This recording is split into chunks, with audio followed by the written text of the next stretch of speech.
Bonne nouvelle pour l'usine Ascoval dans le Nord. L'offre de reprise d'Altifort a été jugée crédible et viable par un cabinet d'experts indépendants. Le ministre de l'économie a dévoilé ses résultats lors d'une réunion aujourd'hui à Bercy. Lionel Top, vous vous trouvez devant l'aciérie à Saint-Saulve. Les 281 salariés sont soulagés.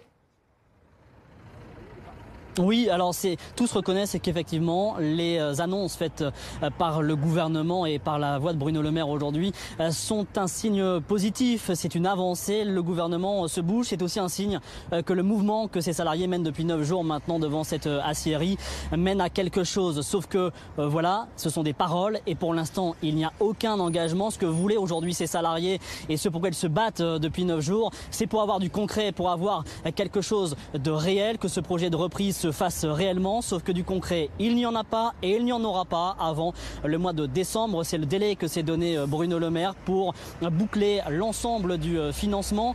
Si on calcule un petit peu sur les 150 à 200 millions d'euros nécessaires pour que la reprise se fasse et de manière pérenne, eh bien, il manque à peu près la moitié de ce financement.